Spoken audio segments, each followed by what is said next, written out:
Sekarang kita ada di Kopi Menak Roastery.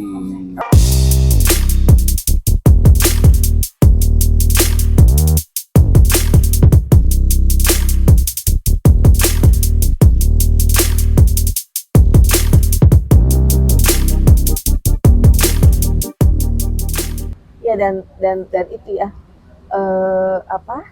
dan sekali dan mungkin ketika anak kita ada masalah, ketika anak kita sedang diuji, satu yang saya pelajari adalah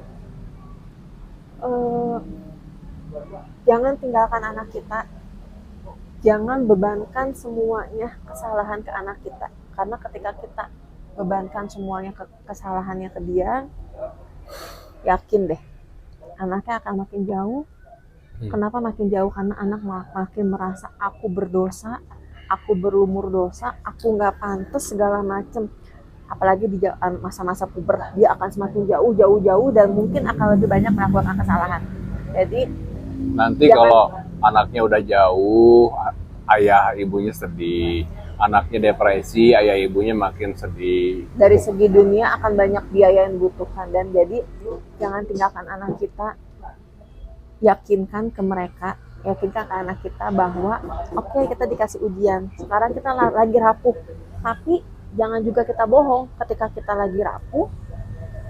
Jangan bilang enggak kok ibu nggak apa-apa, enggak kok ibu baik-baik aja, enggak. Kalau kemarin saya bilang ke anak saya, ibu masih sedih, ibu masih rapuh, nggak apa-apa ya, boleh ya ibu berproses, boleh ya ibu berproses untuk pelan-pelan menghilangkan sedih ini, pelan-pelan menghilangkan rapuh ini. Dan anak saya tahu proses itu, dan saya pun bilang gak apa-apa kalau kamu masih sedih, kalau kamu masih merasa bersalah, kalau kamu masih terpukul, gak apa-apa.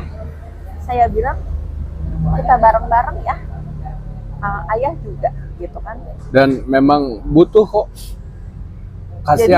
kasih anak kamu kesempatan untuk gagal, untuk merasa gagal, untuk melakukan hal yang salah, untuk dia bisa merasa gagal supaya dia tahu resiko dari kegagalan itu rasanya jadi, kayak gimana. Ketika saya mengambil keputusan ini, ternyata bener ya resikonya ini. Ketika saya nggak dengerin kata orang tua, kan namanya anak puber kan lagi pengen kata gue gitu kan ya, curiosity-nya gede. Ketika aku nganut sama orang tua, bener ya, efeknya tuh besar. Dan satu lagi yang insight juga saya tegasin ke anak saya ya, dan ini berdasarkan cerita kan.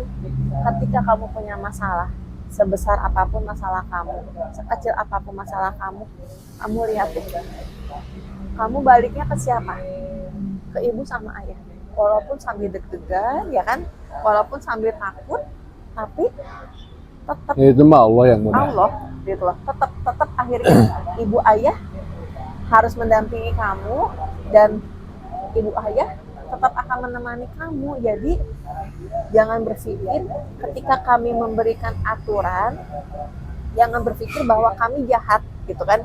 Jangan berpikir bahwa kami egois, cuma ngekang. Enggak, ketika kami ngasih aturan, kami punya reasonnya kok, kenapa nggak boleh gini, kenapa boleh gitu loh.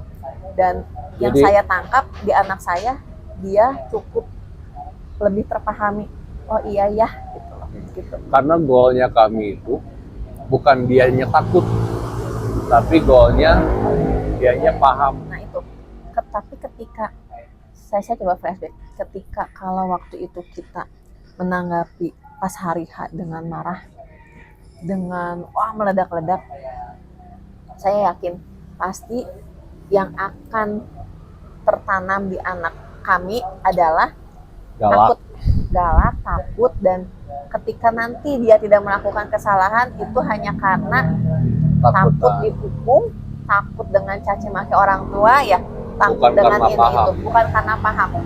Nah itu bedanya apa? Ketika kita ada masalah nih anak, dan kita bikin kita marah, meledak gitu ya, itu mungkin selesainya cepat karena kamu tuh gini, selesai.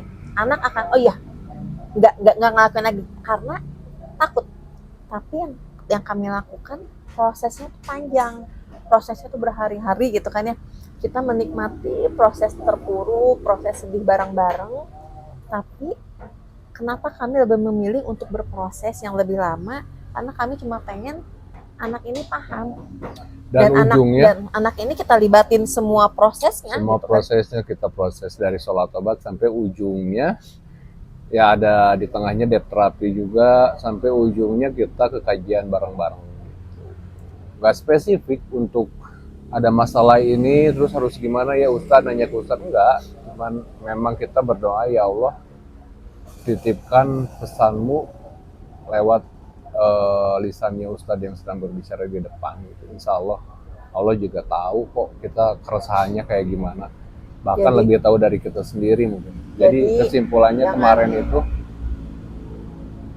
jangan pernah benci anak kita, jangan pernah benci anak-anak pada saat dia melakukan kesalahan, bahkan satu kesalahan besar yang menurut kita besar sekalipun.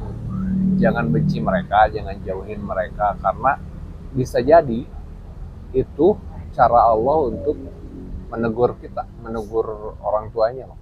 Bisa jadi itu cara Allah ngasih tahu ke kita, ini loh cerminan amal-amal kamu belakangan ini, kayak gini loh cerminannya, kamu mau perbaiki atau enggak. Dan ketika anak ada masalah, kita malah menjauh dari dia, kita malah membebankan semua kesalahannya ke dia, kita hanya sedang membuat dan menciptakan masalah-masalah yang lebih besar di kemudian hari. Kita hanya sedang menciptakan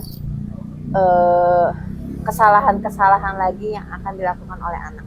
Tapi ketika anak punya masalah, kita rangkul, kita berproses sama-sama, kita menikmati, memproses sedihnya gitu kan, terpuruknya, dan kita sama-sama berjalan sampai ada ketemu hikmahnya. Insya Allah anak-anak akan belajar dari proses itu. Insya Allah kejadian ini hanya sebagai pengingat aja. Mudah-mudahan kedepannya nggak lagi, karena insya Allah mudah-mudahan si anak akan belajar dari satu kesalahan ini gitu. Itu harapan kami sih. Ya mudah-mudahan. Mohon doanya juga semuanya. Jadi namanya hidup pasti ada. Nggak apa-apa ketika kita sebagai ibu, sebagai ayah nangis, ketika kita seorang ibu, seorang ayah terpuruk dengan suatu keadaan ujian yang Allah kasih ke kita atau ke anak kita. Nggak apa-apa ketika kita sedih, ada di posisi hancur gitu kan. Sedih, hancur, terpuruk itu boleh, tapi yang nggak boleh itu berlarut-larut. Jadi sedihlah, terpuruklah, hancurlah, tapi libatkan Allah.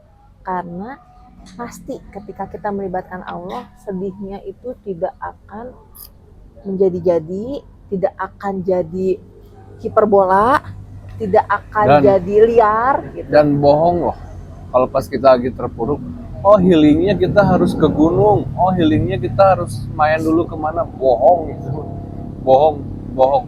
Yang benar itu curhat sama Allah, yang benar itu introspeksi dulu, terus muhasabah, curhat sama Allah. Setelah itu kamu butuh spelling untuk menyendiri dulu atau mau ke gunung dulu, atau itu baru dilakukan step awalnya harus. Dan yang kami lakukan pada saat itu justru kami semakin mencoba mempererat berlima. Saya, suami, dan anak-anak tuh hampir momennya ya hampir setiap hari tuh kayaknya dibikin bareng.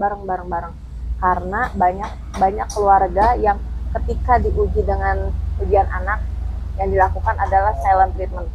Oh, sampai ini ya, sampai Allah kasih jalan kita untuk setelah kejadian tidur berlima di satu kamar. Setelah kejadian anak, qadarullah, 2 hari berikutnya rumah kami kemalingan, pintu rumah kami rusak, dan itu proses bikin pintunya itu hari Minggu, proses bikin pintunya itu harus cuma bisa hari Rabu. Jadi selama dari hari Minggu sampai hari Rabu, mau nggak mau kita tidur di satu kamar dengan bawa kasur gede. Itu tuh kayak Allah itu cantik gitu, Allah itu maha cantik gitu ya, yang bikin kita kayak dibikin sama Allah buat bonding. Bukan kamu ketika anak kamu punya masalah bukan didiemin, bukan dijauhin, bukan dikasih silent treatment, bukan gitu loh. bonding. Dan di situ kayak nggak ada pilihan kan, anak-anak juga nggak berani tidur di kamar sendiri karena takut pintu depannya masih rusak, dan kami pun nggak mungkin gitu loh ngebiarin anak-anak tidur kamar sendiri takut ada maling lagi masuk kan gimana. Jadi kita seperti tidak dikasih pilihan sama Allah untuk berpencar gitu kan ya. Jadi kita satu kamar sampai berapa malam gitu kan, dan itu kami tidak memberikan silent treatment kepada anak-anak. Kami tidak menghukum anak dengan membiarkan ngediemin, ya udah ibu lagi malas sama kamu, ya udah ibu kan masih marah, ini jangan ganggu ibu. Enggak, justru di saat kita lagi terpuruk, runtuh dan sedih, justru disitulah kita karena mendekat. Karena kita juga tahu anaknya juga terpuruk kok. Karena kita juga tahu anaknya juga capek, anaknya juga lelah. Jadi kasarnya gini, kita saling menguatkan di saat sama-sama terpuruk. Kita saling menyemangati di saat semuanya sedih gitu. Dan kalau diingat-ingat ya rasanya tuh lucu ya momen itu, karena gini, saya nggak pernah bohong ke depan anak gitu ya, waktu pas saya masih sedih terus masih suka nangis gitu kan, dan anak pun berusaha nyemangatinnya bukan yang ibu atau gimana, enggak, karena dia pun nggak bisa nutupin kecewanya dia gitu kan.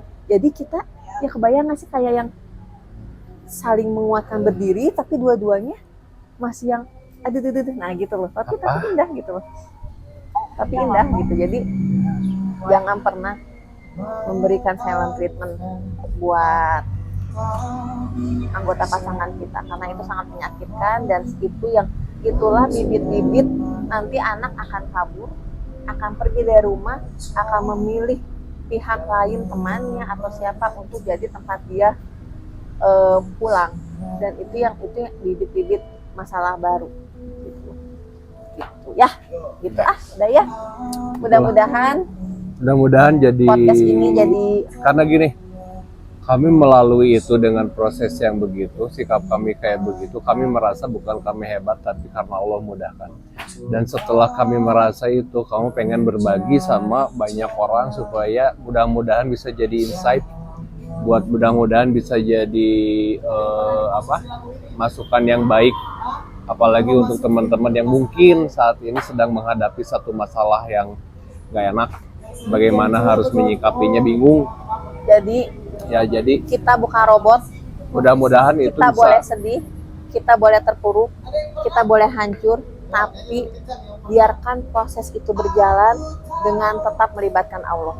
Karena pasti ketika kita sedihnya melibatkan Allah, ketika kita terpuruk yang melibatkan Allah, insya Allah sedihnya, terpuruknya pun tidak akan jadi liar, dan akan pelan-pelan Allah giring ke arah yang lebih baik. Berproses walaupun pelan, walaupun progresnya pelan-pelan, tapi insya Allah akan sampai ke titik Allah yang tenang yang lillahi ta'ala gitu.